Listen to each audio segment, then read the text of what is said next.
Thanks, Austin. Thank you very much. It's a bit embarrassing, of course, to have my website on there because a friend of mine, especially for a group of computer scientists, a friend of mine built my website, I think 15 years ago, and I never changed it. But to me, it's some kind of nostalgia. At least I can put the PDFs of my publication on it, but there's not much more than that. But anyway, I will share my screen. So I have been invited to talk for about 10 minutes about the impact of, vintage, exactly, to talk about the impact of COVID. So I will share my screen and have my presentation. Okay. So you can all see it, right? Okay.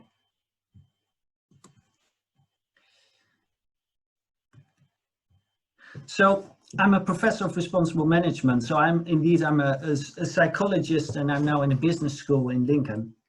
I am interested in a variety of topics, including the normalization of absurdity. And one of those absurdities perhaps could be that I'm now talking to a screen and I really don't have an idea of what is happening on the other side of the screen. So we are in our contemporary society, we are continuously faced with all various types of absurdities, and COVID-19 certainly is also one of them.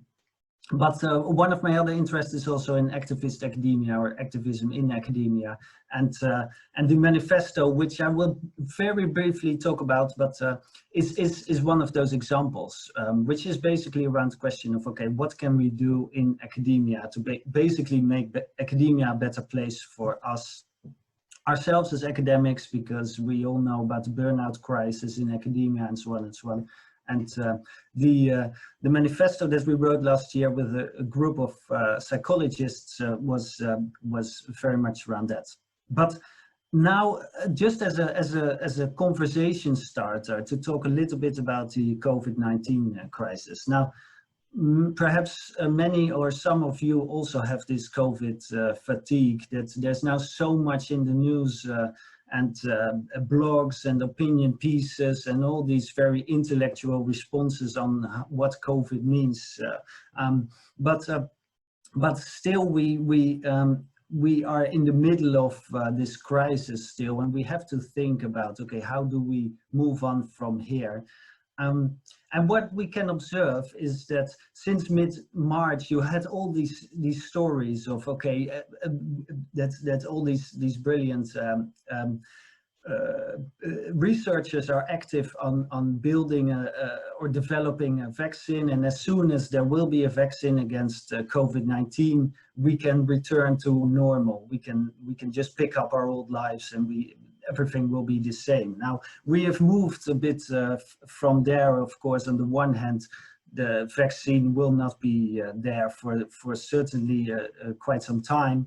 And on the other hand, we also realize now that the world is changing, that this 1.5 meter distancing, or 2 meter, or 1 meter, depending on where you are, influences are not just how we interact with other people, but also how we identify as human beings. So I will just briefly talk a little bit about this.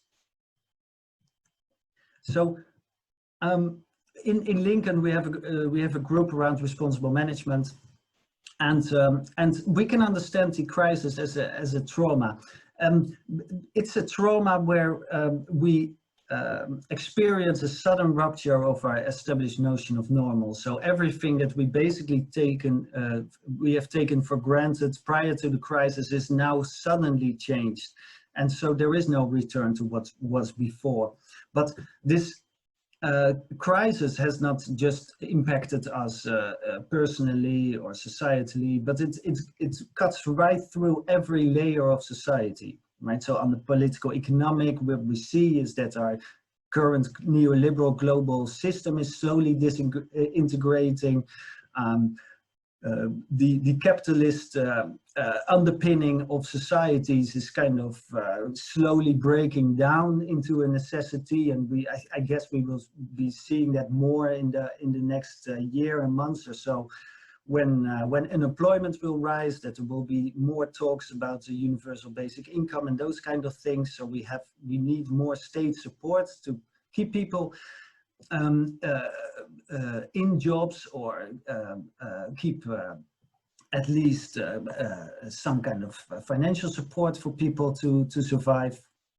On the political front, we see how differences emerge between countries in terms of how they manage, how well they are managing the current crisis.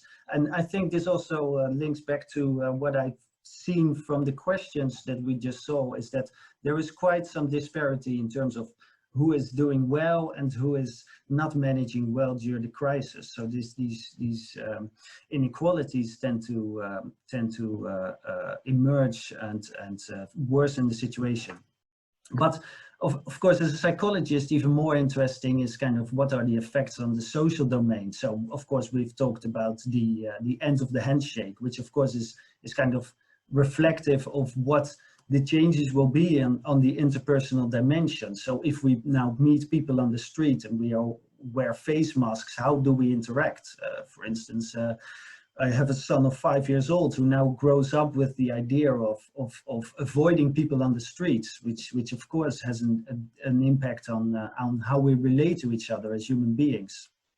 On the workplace front, there's a positive story, but of course also besides all the negative stories of unemployment and so on, but at least we have a conversation now on the return of meaning. So there is a global discussion of an appreciation, at least, of what vital jobs are in healthcare and so on, versus what David Graeber also talks about in terms of bullshit jobs. So basically all those people who are now at home and realizing that their job really doesn't matter in any way for human survival or for any meaning generation in society. On the psychological front, we are working around the idea of ontological insecurity. So now we are not just insecure of our future, of whether we will have work in the future, but it touches upon our very identity as human beings. So it's much more ontological in the sense of who am I? Who will we be? How will our lives look like in the future? And you can see this, for instance, in the rise of loneliness and anxiety and other kind of psychological effects. And environmentally, finally, it's of course very interesting that what never could be achieved politically was achieved through the Covid-19. So an enormous reduction of pollution and global emissions, which of course many climate summits had tried to achieve, but it was never possible. And now we have seen that it is possible to reduce global trade and transportation, and of course not so much yet on the domain of dairy production, which is another big contributor to environmental pollution. But we have seen that these enormous changes are possible. Anyway, the thing that what we want to talk about is of course what the effect is of COVID-19 on academia. So this idea of the crisis influencing our teaching is of course very central. And what I hear and what I observe both in the UK and the Netherlands, where I'm originally from, is that this idea of online teaching will certainly last for a long time. And many universities have at least prepared to move their teaching online until at least February. So the idea of working from home as a basic principle will start to become a kind of a normal. So we will have to juggle these multiple responsibilities at the same time, family, children, teaching, and so on. And some people are managing well, but of course, especially if you have young children, it's a great challenge. And but also we are faced with the very practical issues, such as, do you even have a space in your house where you can work? But at the same time, and also I think the question that was asked reflected that as well, is that there's very great differences among universities in how staff is treated and approached in these crises. And the UK, and I can say that quite frankly as a foreigner in the UK, what you see is that in the crisis, when there's crisis, there's of course always the possibility for more authoritarian push towards management, and that is something that is very prominent in many UK universities. So a marginalization of employee voice under the umbrella of, okay, we need to survive as universities, so we are just managing everything top down and you have no further influence on decision-making processes and so on. So the idea of workplace democracy is also slowly eroding. So is there still a possibility for collective organization? So what could our response be? And this is the final slide, basically.